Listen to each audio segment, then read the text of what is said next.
Good morning all of you. आज हम बिंदु समुच्चय सिद्धांत की अगली प्रमेय the union of a finite number of clause set is a clause set. किसी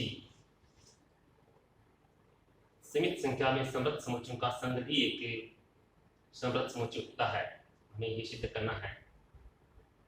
तो सबसे पहले हम मानेंगे कि दो समृद्ध समुच्चयों का संघ एक समृद्ध समुच्चय होता है। तो let us suppose that S1 and S2 are two closed sets। इसमें हम सबसे पहले ये मान लेंगे कि let S1 and S2 are two closed sets।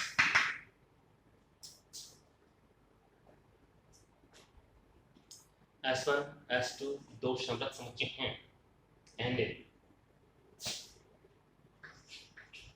S को सपोज कर लिया S1 यूनियन S2 के, S1 S2 के यूनियन के बराबर हमने S को सपोज कर लिया। माना अल्फा S का एक सीमा बिंदु है। Let alpha B a limit point of S। Alpha S का सीमा बिंदु है, तो अल्फा के प्रत्येक सामीप्य में S के अनंत बिंदु होंगे। ये हम इस लिमिट पॉइंट की डेफिनेशन से जानते हैं। अगर ये लिमिट पॉइंट है इस S का, तो in the neighbourhood of alpha infinite number of elements S के अनंत बिंदु इस अल्फा के सामीप्य में होंगे, तभी अल्फा इसका सीमा बिंदु होगा। तो अल्फा के प्रत्येक सामीप्य में S के अनंत बिंदु होंगे। अल्फा के प्रत्येक सामीप्य में जब S के अनंत बिंदु होंगे तो S को हमने S1 यूनियन S2 के बराबर माना है। तब अल्फा के प्रत्येक सामीप्य में S1 या S2 के अनंत बिंदु विद्यमान होंगे। जब अल्फा इसका सीमा बिंदु है तो अल्फा के सामीप्य में S के अनंत बिंदु होंगे, तो वो अनंत बिंदु या तो यहाँ होंगे, इसके सामीप्य में होंगे, या फिर कहीं न कहीं S2 के सामीप्य में होंगे। तो इसका मतलब ये हुआ कि अल्फा S1 या S2 का एक सीमा बिंदु है। इससे हम कह सकते हैं कि alpha limit point of S1 और S2। या तो अल्फा S1 का सीमा बिंदु होगा या फिर S2 का सीमा बिंदु, या में फिर इसका मतलब अल्फा जो है या तो S1 को बिलोंग करेगा या S2 को बिलोंग करेगा। वजन इसका मतलब अल्फा बिलोंग्स टू S। यानी कि इस स्थिति में ऑलरेडी जो हम यहाँ पर बात कर रहे हैं ये दोनों क्लॉज है, इसका मतलब S is also so S is also clause set. S भी क्या है? समृद्ध समुच्चय। इसी प्रकार सिद्ध किया जा सकता है कि S1 S2 S3 up to Sn समृद्ध समुच्चय हो तो उनका संघ भी समृद्ध समुच्चय होगा। थ्योरम में हमें क्या सिद्ध करना था? The union of finite number of A close set is a close set. किसी सीमित संख्या में समृद्ध समुच्चयों का संघ भी एक समृद्ध समुच्चय होता है। सर्वप्रथम सिद्ध करेंगे कि दो समृद्ध समुच्चयों का संघ एक समृद्ध समुच्चय होता है। तो माना कि S1 S2 दो समृद्ध समुच्चय हैं, S को S1 S2 के रूप में संबोधित कर दिया। फिर माना अल्फा S का एक सीमा बिंदु है, तो जब अल्फा S का सीमा बिंदु है तो अल्फा के सामीप्य में जो अनंत बिंदु है वो S के कहीं न कहीं अनंत बिंदु अल्फा के सामीप्य में विद्यमान होंगे। वो अनंत बिंदु या तो S1 या S2 में से कहीं नहीं होंगे, तो इसका मतलब अल्फा कहीं न कहीं S1 या S2 में इसका एक सीमा बिंदु होगा। इसका मतलब उनके यूनियन में ये सीमा बिंदु के रूप में अल्फा इसको बिलोंग करेगा। ये यूनियन इसके बराबर है, ये अल्फा इसको बिलोंग करना, इसका मतलब कि अल्फा क्या है? एक समृद्ध समुच्चय है। क्लोज की परिभाषा हमें समृद्ध समुच्चय की परिभाषा में हमने क्या कहा था कि क्लोज की परिभाषा एक बार वापस रिमाइंड करवा दी कि ऐसे सबसेट ऑफ आर यदि एस के सभी सीमा बिंदु एस में विद्यमान हो तो ऐसे समृद्ध समुच्चय होता है। मतलब यदि किसी समुच्चय का सीमा बिंदु उसमें उस समुच्चय से संबंध रखता है, उस समुच्चय को बिलोंग करता है वो बिंदु, सीमा बिंदु, तो वह समुच्चय क्लोज सेट कहलाता है, समृद्ध समुच्चय कहलाता है। तो जब समृद्ध की परिभाषा से आपको ये दिमाग में होनी चाहिए कि ये क्लोज है, अगर S1 S2 तो क्या है, समृद्ध समुच्चय है। तो इसका मतलब अल्फा यदि सीमा बिंदु है तो जिस भी सेट का सीमा बिंदु है अल्फा उस समुच्चय के अंदर एग्जिस्ट करेगा, संबंध रखेगा, उससे बिलोंग करेगा। अर्थात एस यहाँ पर हमारा क्लोज सेट सिद्ध होता है। इसी प्रकार से we can say that S1 S2 S3 up to so on Sn समृद्ध समुच्चय हैं तो उनका संघ भी समृद्ध समुच्चय होगा। 2 से हम 3 3 से 4 up to so on n तक n समुच्चयों को लेकर के हम इस प्रकार से सिद्ध कर सकते हैं। इसी प्रकार से अगली जो प्रमेय है 2.6 के रूप में वो है कि the intersection of an arbitrary family of closed set is also a closed set।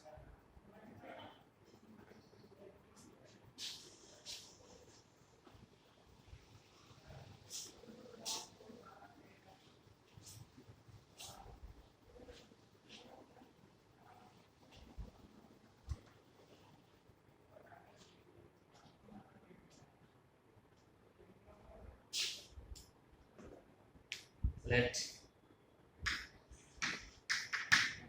समृद्ध समुच्चय के प्रत्येक समुदाय का सर्वनिष्ठ भी एक समृद्ध समुच्चय होता है। लेट Sn जहाँ n belongs to capital N be a set of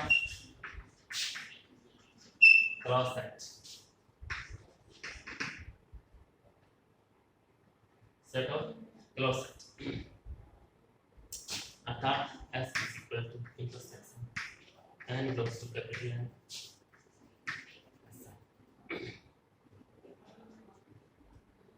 Sn भी एक set of closed set S is equal to intersection Sn n belongs to capital N। माना अल्फा एस का कोई सीमा बिंदु है, ये हमने समृद्ध समुच्चयों का एक समुदाय सपोज कर लिया एस एन जिसके अंदर एस में है और इनको हमने इस प्रकार से लिख दिया इन सभी के इंटरसेक्शन के रूप में एस को, कि हमें यहाँ पर क्या सिद्ध करना है कि समृद्ध समुच्चय की प्रत्येक समुदाय का सर्वनिष्ठ भी एक समृद्ध समुच्चय होता है। तो माना कि अल्फा एस का कोई सीमा बिंदु है, let alpha B a limit point of S का सीमा बिंदु है। तो जब अल्फा एस का सीमा बिंदु है तो अल्फा के प्रत्येक समीकरण में एस के अनंत बिंदु होंगे। Then by definition of limit points, then by definition of limit points alpha के समीकरण in the neighborhood of alpha S have infinite number अनंत बिंदु होंगे, इनफाइनाइट नंबर होंगे, इनफाइनाइट पॉइंट्स होंगे। Alpha have infinite points in the neighbourhood of alpha. अल्फा के समीकरण में एस के अनंत बिंदु होंगे, ये परिभाषा से हम जानते हैं। परंतु हम जानते हैं कि यदि यहाँ पर सबसे पहले हमने क्लोज सेट की बात की थी कि ऐसा है क्लोज सेट है, क्योंकि bye definition of close set समृद्ध समुच्चय की परिभाषा से यदि अल्फा यहाँ पर इसका एस का लिमिट पॉइंट है तो अल्फा एस को बिलोंग करेगा। Alpha is also belong to S, alpha S में होगा। जब अल्फा एस में है तो क्या होगा कि अल्फा जब यहाँ है तो इसका मतलब उसके प्रत्येक इंटरसेक्शन में भी होगा। Alpha also belongs to Sn n belongs to certain x, alpha s में ही यहाँ है, समझ है, इसलिए है सीमा बिंदु है, इसलिए इसको बिलोंग करेगा, इसको बिलोंग करेगा, इसका मतलब means and every cross set है, प्रत्येक उस ऐसा में ही अल्फा क्या होगा, विद्यमान होगा। अतः अल्फा के किसी सामीप्य में स्थित s के अनंत बिंदु प्रत्येक Sn में भी विद्यमान है, इसे एवरी Sn है अल्फा। परिणामतः अल्फा प्रत्येक Sn का भी एक सीमा बिंदु है, यहाँ पर अल्फा एक सीमा बिंदु है और Sn में विद्यमान हो रहा है। इसका मतलब इससे हम ये निष्कर्ष निकालते हैं कि जब आपके पास S1 S2 S3 S4 polar cross set थे और अल्फा यहाँ पर बिलोंग करता है, तो इसका मतलब क्या हुआ कि प्रत्येक Sn भी समृद्ध है, ये प्रत्येक Sn समृद्ध है। जब प्रत्येक Sn समृद्ध है तो प्रत्येक Sn में भी अर्थात intersection of n belongs to capital N में भी Sn में अल्फा होगा, अर्थात इस स्थिति में ये जो है इसका इक्विवेलेंट प्राप्त होता है। हमें क्या सिद्ध करना था, हमें ये S को बिलोंग सिद्ध करना था। इस स्थिति में क्योंकि अल्फा इसको बिलोंग कर रहा है, इसका मतलब यहाँ से लेते हैं ये इसकी आइडेंटिटी साइन S इसके बराबर, जब S alpha belongs to intersection n belongs to capital N Sn, इसका मतलब alpha belongs to Sn S, और यहाँ पर एक चीज है ये समृद्ध घोषित करती है, क्लोज घोषित करती है, अर्थात S भी क्लोज होगा, S से समृद्ध समुच्चय होगा। इसकी जो है अगली डेफिनेशन आती है interior point of A set, interior point of A set.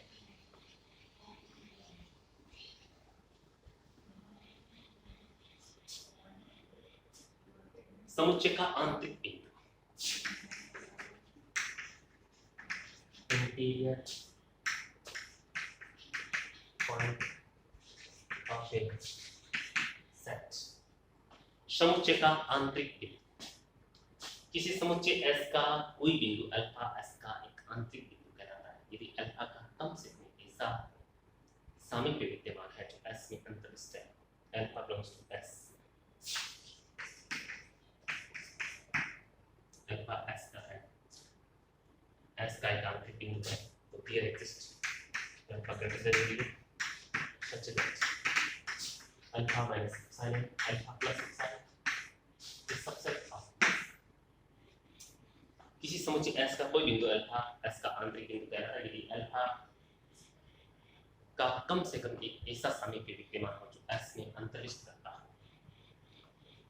Alpha यहाँ पर इसका इंटीरियर पॉइंट कहलाता है, अल्फा S का आंतरिक बिंदु कहलाता है। उसके लिए जरूरी ये है कि अल्फा का एक ऐसा सामीप्य बने और वो सामीप्य कंप्लीटली S के अंदर एग्जिस्ट करता हो, S में विद्यमान हो, तो अल्फा इसका अंदर का बिंदु कहलाता है। यहाँ पर हम बात करते हैं जैसे एक सिंपल सी है, ये जैसे आपके पास पॉइंट है, बाउंड्री के पास का बिंदु है ये अल्फा, इसके बाई साइड के बिंदु की बात करते हैं या ऊपर के बिंदु की बात करते हैं तो नीचे के बिंदु की बात करते हैं। ये बिंदु इसका हम देखते हैं कि यहाँ अंदर का, तो इससे पहले वाला नीचे का बिंदु अल्फा माइनस एप्सिलॉन होगा, ऊपर का बिंदु अल्फा प्लस एप्सिलॉन होगा।